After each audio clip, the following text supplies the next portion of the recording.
Everybody's doing their 100 Days of Chaos with Don, and I thought I'd do mine too. There are 2 points right now that I see sticking out loudly. One is the tariff issue, obviously. It's been estimated that tariffs are going to cost every household in this country about $2,500 per household. Now, Don, in true grifter fashion, has come out and said, well, you know, it may be take away from your income tax. We may be able to do away with income taxes for people under 200,000, or at least reduce them. So let's take a look at that for a minute. Let's say you make 50,000 or less. We'll take the bottom quarter of that group. That translates to roughly a third of the country. A third of the households in this country make $50,000 or less. The income tax liability to the IRS for that group, after your deductions for your children and whatever other deductions you might have, is about $2,500 at the top, all the way down to zero. So basically what Trump's tariffs have done is, if you're paying $2,500 in taxes now, he's giving you another $2,500. He's increased your federal taxes by 100%. If you were down with zero, he's increased your taxes by 2,500%. And so when he says we'll do away with income taxes, he's not cutting you a break. It will still be, at the best scenario, if you're making 50,000 and you owe 2,500 and he does away with it, you're still going to be paying 2,500. Nil, no change.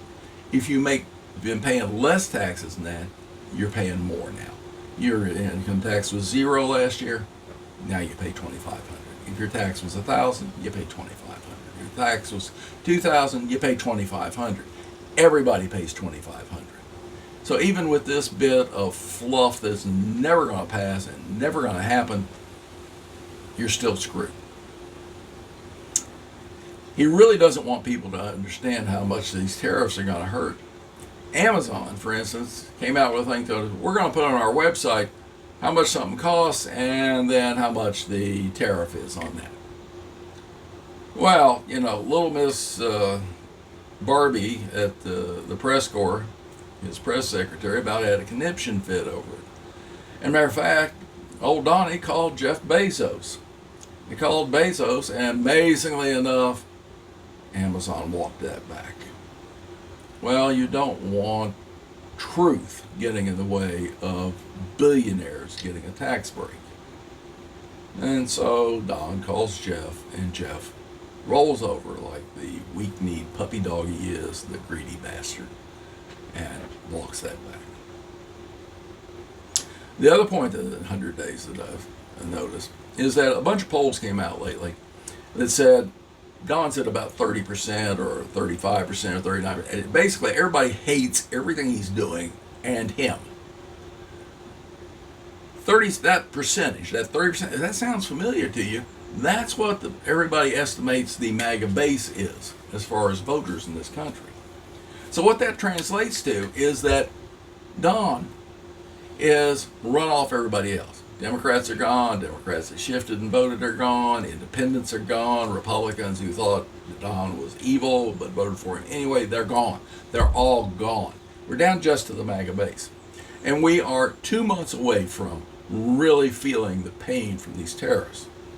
Container ships have not left and are not leaving. And we're going to see prices escalate, and we're going to see empty shelves.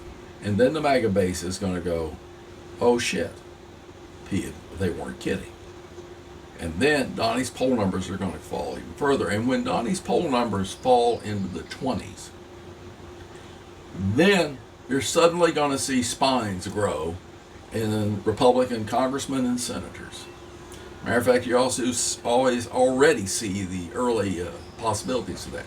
Chuck Grassley has taken on Don with the tariffs.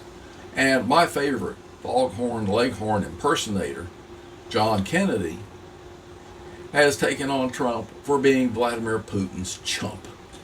He says basically Vlad's played Trump and continues to play him, and it's embarrassing. Well, it is, and that's true. But for a Republican senator to say that, particularly old Foghorn, That's pretty rare. That's pretty rare. So, things are going into the crapper. Unfortunately, we have to go in there with them. But it's going to get worse, and then it'll get better. The Trump's administration is falling apart in front of our eyes.